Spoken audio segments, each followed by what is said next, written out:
to the Marketing Pulpit Show, and I am Robert Gatewood, your host. We are here every Friday at 10:30 a.m. bringing you the good of marketing gospel. We're not saving souls, you're saving businesses, saving jobs, saving our community. Now, if I happen to save a soul along the way, don't hold that against me. We'll just call that icing on the cake. Now, the mission at Marketing Pulpit Show is to build strong businesses in our community so that we can put our people to work. And we do that with business development, job creation, and service. So if you ever find yourself at a business crossroads and not sure which way to turn, just turn on the Marketing Pulpit Show because we're on a mission. The show is broadcast live from the illustrious Radio 1 studio. Welcome to the Marketing Pulpit Show, and I'm Robert Gatewood, your host, and we are here every Friday at 10:30 a.m. bringing you the good marketing gospel. We're not saving souls, we're saving businesses, we're saving jobs, saving our community. And if I save a soul along the way, don't hold it against me. Hey, my dad was a minister, so some of that may have rubbed off on me. Welcome to the Marketing Pulpit Show. We come to you every Friday with a show, and we're talking about business development. We're talking about saving jobs, creating an economic foundation in our community. And we have an exciting show for you today. We're going to talk about, matter of fact, this downturn that we're experiencing right now. So we're going to talk about downturn survival strategies. We're under this. These tariffs are kicking in, government layoffs. So a lot of people are anxious right now. They're experiencing anxiety. And we're going to talk about that, some of the things that you can do to get through these uncertain times. It's the first Friday of April. And if you haven't already, come on out to our first Friday networking event if you're in the Washington, D.C. area. And we're going to see if we can help us collectively get through these times that we're experiencing. So come on out to 9701 Apollo Drive in Largo, Maryland. And you can also get that information by going to marketingpulpit.com. You'll see a banner on the right side talking about the event. Matter of fact, we're going to have Larry Webb from the Small Business Administration, the SBA. We're bringing in some resources here to make sure that we get the information we need to navigate these choppy waters that we're in right now. So go to, come on out. I'll be there. Miss Bernadette Clay of BLE Executive Suites, who's one of our sponsors, will be there. And we're going to provide lunch from Panera Bread. So come on out. We're going to have ourselves a great time at the BLE Marketing Pulpit First Friday coming up today at 11:30 a.m. in the Washington, D.C. area. And if you miss it, you can get it online afterwards to people who are not in the D.C. area. We're going to share that information with you to make sure that we have the resources we need to navigate these times we're in. This is the first to the month of April. April is a meaning. It has a Greek word meaning to open, resurgence, transformation. So we're going to start this second quarter off with a new vigilance, determination to succeed in this year of 2025. We have some observances this month. This is a National Fair Housing Month. This is a National Month of Hope. This is National Parkinson Awareness Month. It's a Sexual Assault Awareness Month, Stress Awareness Month, and National Volunteer Month. So let's observe these milestones, and we do this to bring awareness and to help people navigate. Some people are suffering from some of these maladies. So we like to bring awareness and marshal resources to make sure everybody has a fighting chance.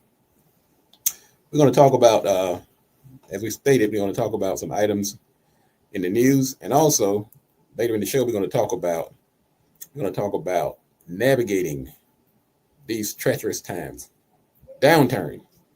And I'm Robert Gatewood. I am a business developer by trade. I have a company called Gatewood Marketing and Web. I'm also an adjunct professor at Prince George's Community College. Matter of fact, last night I was teaching a course on social media marketing.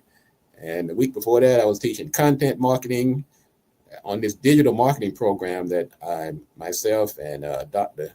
Reginald King authored over at the Prince George's Community College. We felt there was a need because we're in these times where you need some type of digital foundation to work in most jobs now. So we're glad to offer that certificate through Prince George's Community College. I've also written a couple of books, one called Smarter Than the Boss and another called Played in Full.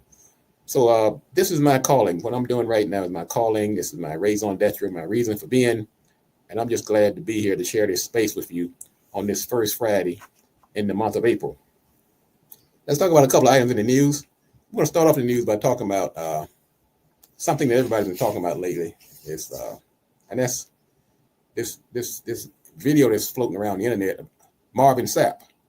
Marvin Sapp is, of course, a renowned singer, gospel singer. He's gotten so tons and tons of records. He's well known, but somehow he's gotten in hot water this past week over a video that surfaced where he was shown asking the people in attendance at this conference to dish over $20 if you were in the church, in the building, and another $20 to the people who were online. He said, there's 1,000 people online, there's 1,000 people in the church.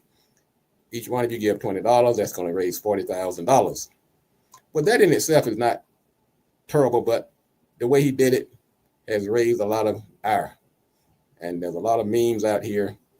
Now, some of the things that stood out, besides telling the people to give up $20, he also said, close the doors. He asked the ushers to close the doors.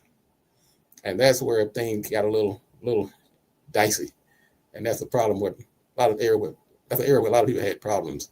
They felt that they were being held hostage. Some said he said lock the doors, but he actually said close the doors.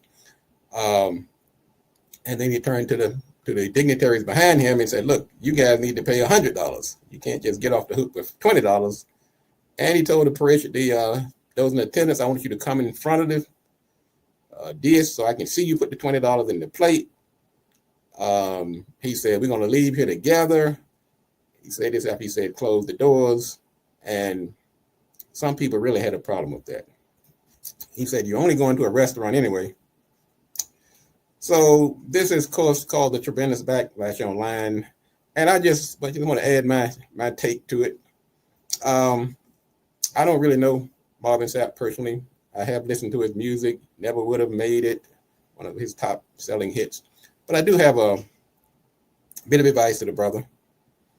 One, when you are in a position of authority and you explicitly tell people you don't have permission to leave, that's going to cause some problems because people are already anxious.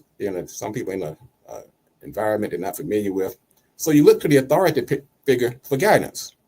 And so if he is the authority figure at that venue and he's telling people, close the doors, we're going to leave here together, that's really implying that I do not want you to leave this venue until I say so.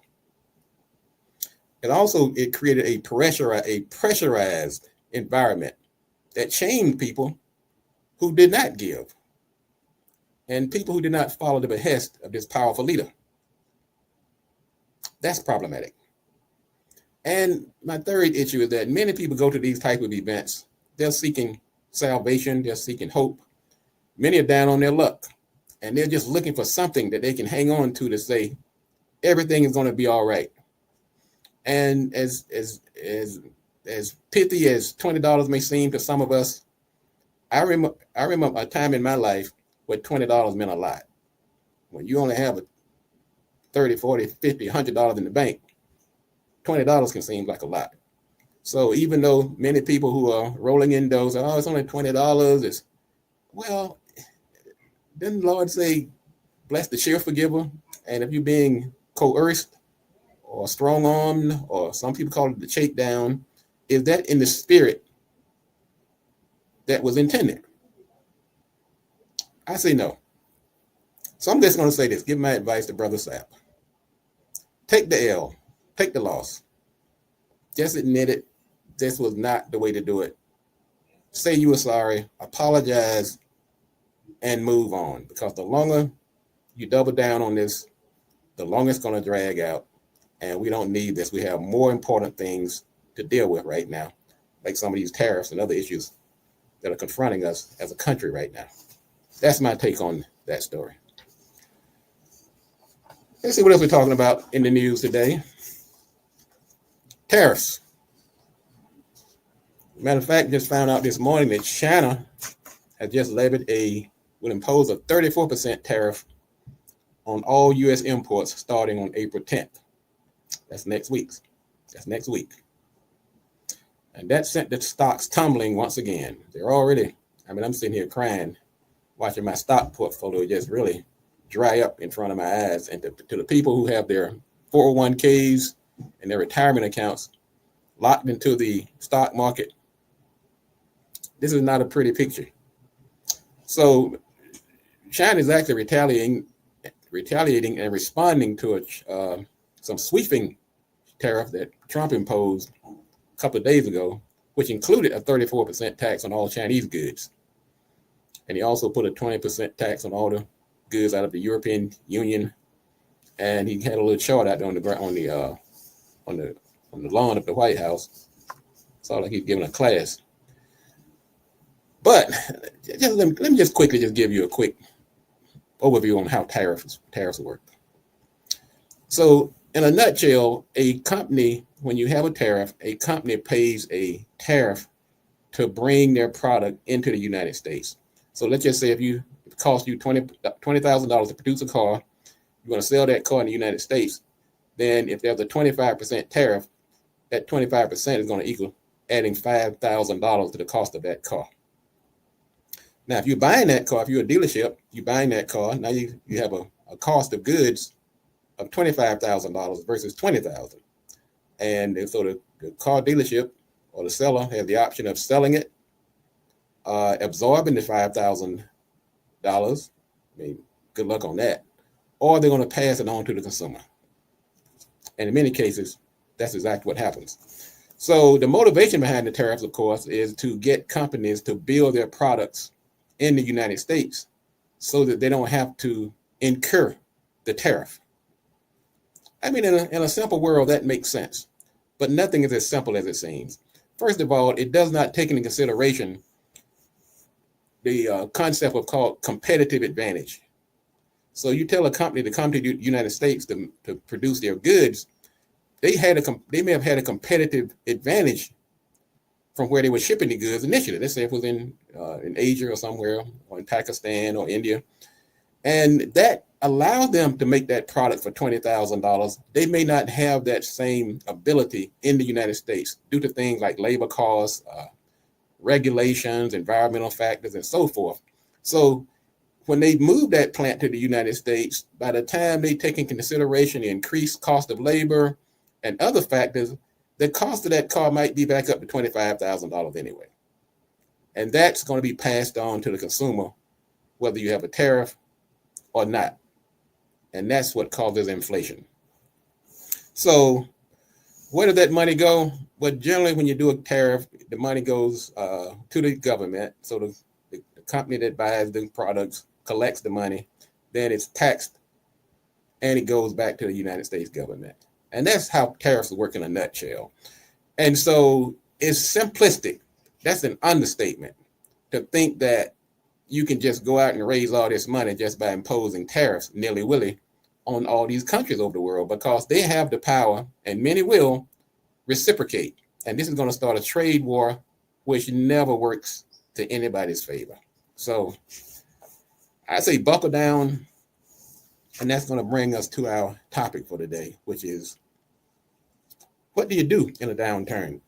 Let's do this. Let's take a quick break. We're going to come back in a minute. We're going to finish our topic on tariffs, downturn, and a few other items before we get out of here. This is the Marketing Pulpit Show. I'm Robert Gatewood, your host, and we are here every Friday at 10:30 a.m. bringing you the good marketing gospel. Don't go anywhere.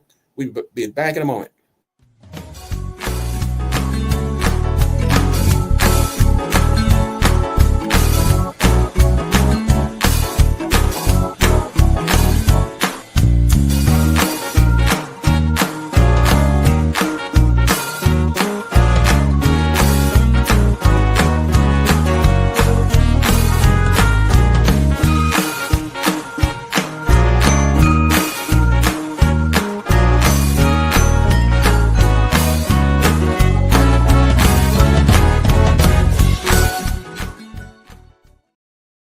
Welcome back. This is the Marketing Pulpit Show. I'm Robert Gatewood, your host. I'm here every Friday at 10:30 a.m. bringing you the good marketing gospel. Not saving souls. I'm here to save businesses. save jobs, save our community. And we need it right now more than ever. That's why I'm asking you to come out to the First Friday networking event in the Washington, D.C. area at Largo, Maryland today. We're going to be tackling some of these topics. We're going to give ourselves a big old collective boost and help us understand that we can beat this. We've been down this road too many times as a people, as a community, and we're not going to start giving up now either. I want to say good morning to some people. Good morning, Attorney Bradley Thomas. He says, I'm out in class today. Do I get a gold star? Brother, you get 5 stars. Thank you for tuning in today. Appreciate your support. I see Brother Gerald Brown, one of the greatest plumbers in town. Thank you, Brother Brown. He's a famous and loyal supporter of the Marketing Pulpit Show. I see Ms. Kirksey. She has a Kirksey catering business, one of the greatest cooks in town. So we have some very nice people, very important people, very talented people tuning in today. We appreciate your support and looking forward to seeing you. Hopefully we'll see some of you over the First Friday networking event, which is going to be taking place at 11:30 today. I will be there. Come on out. Let's fellowship. I understand we have a packed house anticipated. This is what we need. Let's talk about this. Let's talk about weathering this economic downturn. Now, this can present a significant challenge if you're a small business. So we're going to talk about some things that you can do in the short term and long term to help you weather this storm. Let's talk about financial management to start things off. Start prioritizing cash flow. Now, cash flow is a little different than profit. Cash flow is money that you can put your hand on. Okay? That means start looking at liquid assets versus fixed assets. Money, cash, savings, things that you can liquidate on a short notice. And try to maintain a reserve to cover any unexpected expenses. So you want to take an audit of your expenses to see what things you can reduce, which things you can cut back on, which things you can do more efficiently, and try to negotiate better terms with any of your vendors and suppliers. Look at your revenue streams. If you have any new products, sometimes a new product doesn't mean going out and making a new product. It might mean renaming or tinkering with some of the products and services that you already offer. I do this all the time. I might take a product or a service that I'm already selling and give it a new twist, maybe to reach a different audience. Also look at putting some of these items online, and that'll also help reduce your costs and help you extend your reach and reach a different audience as well. Also look at diversifying your revenue streams. Look at products that might align better with the times that we're in. Let's contextualize. I mean, you look at the news every day and don't just look at the news just for entertainment. Look at news for opportunities that we can diversify our streams of income and maybe go after markets that we weren't going after before. And look at also, once again, look at online sales opportunities that you might be able to bring in a broader audience and just expand your ability to bring in revenue. Also, let's take this time to strengthen our customer relationships. Use email marketing, social media, and other tools to reach out and let people know that you're still here. You want to nurture those relationships. You want to say hello. You want to acknowledge them, let them know that you're still around and so forth. And you want to also try to get feedback at this time to make sure that you're doing the right thing, to make sure that you're serving their needs. It's okay to do a survey, pick up the phone call and say, hey, how things are going, just checking in on you. Don't make it into a sales call, make it into a checking on you call. You also look at your business strategy. Okay?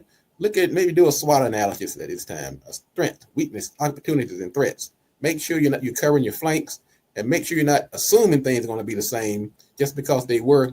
Because when you set that business plan and marketing strategy back in January, end of December, things have changed since then. So you want to go back and dust that off again to make sure that the landscape you have adjusted based on the landscape. And also do market research to see where things are. Follow the trends. Make sure you're right in the mix and not making business decisions on outdated data.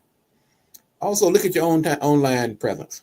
Social media is still a great tool. There's 5 billion people right now in social media. That's a big market. You don't want to ignore it. Make sure that you have your social media platforms in the areas where your audience frequent. So if your target is baby boomers, you want to make sure you have a Facebook account. If your target is millennials, make sure you have an Instagram account. If your target is Gen Z, you want to make sure you're having a TikTok. So you want to make sure you have an online presence or social media presence that aligns with your audience. Make sure your website is optimized. That the SEO is SEO friendly. To make sure it's mobile friendly, because right now about 70% of the people are actually going online on their mobile devices. And also make sure you're doing content marketing. Content marketing is when you're putting out information to show your authority, your expertise, that you know what you're talking about. You might do webinars, seminars, a blog, a podcast, something to let people know that you have the right stuff. And last but not least, and this is going to tie into the event today, get out here, network, hang around some positive people so that you can stay positive and keep your attitude up. You want to make sure you don't slump into a bad position, that the sky's falling and it's all over. No, get out, jump out today or whenever. It doesn't have to be the first Friday today. It could be a meetup. It could be a Chamber of Commerce. It could be an online webinar. But you got to get out here and start networking and collaborating. And together, it's going to take us together to weather this storm. Build partnerships. I'm not talking necessarily legal partnerships, but partnerships on projects, joint ventures. Start working with people. You can go fast if you go by yourself, but if you want to do it right and grow, you got to go with others. So that's my networking advice to you today. And if it just so happened on this day, I mean, sometimes the stars just line up. We have an event over in Largo today. I taught a class on networking about 2 or 3 weeks ago. And the students, I was amazed as I was teaching the course, they kept asking, Mr. Gatewood, is there any events in this area that we can go to? I said, well, there is an event coming up on the first Friday in April, and several of them contacted me after the class, and hopefully I'll see them there today and and introduce them to this world. Let me tell you, folks, I've done very well. I would say networking is one of my most lucrative forms of generating revenue and building potential clients. It allows you to use your God-given innate skills without going out spending a lot of money on other things. Now, of course, you got to join the right groups and you have to spend a couple of coins, but use the gifts that you have and go out here and collaborate and build these partnerships with other people. And so that's going to be the day. So don't forget to come on out to the First Friday networking event at BLE Executive Suites at 9701 Apollo Drive in Largo, Maryland. If you're outside the DC area, just keep tuning in. We'll put some information on the website. Go to marketingpulpit.com and follow this show. We're going to continue to bring you good information, particularly now in these perilous times. So go ahead and bookmark this show. We'll be back next week. And also go to YouTube. We're on YouTube, and just listen to some of those past shows. We've talked about boycotts. We've talked about DEI. We've talked about all of the issues of the day and how it may impact you and your company. So you want to use this resource. There's no cost to it. I'm not doing this to get clients. As a matter of fact, I'm not looking for clients. I am doing this as a way to help my community and the people that need it. I mean, I've done okay. I'm okay.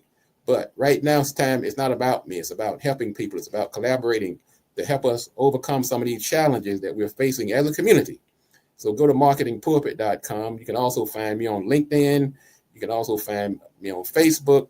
You can also find me on Instagram. And so let's go ahead and let's start connecting and changing information so that we can actually go out here and be successful, not only survive, but we can also thrive. That's going to wrap it up for today. I'm Robert Gatewood. My company is Gatewood Marketing and Web.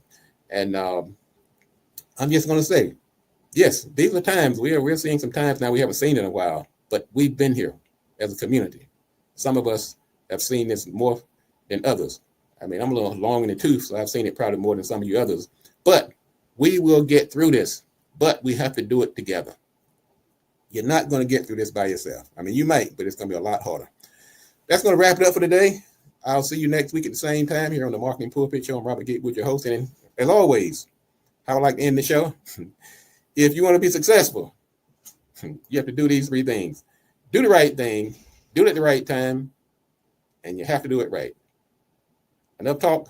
Let's get out here and get to work.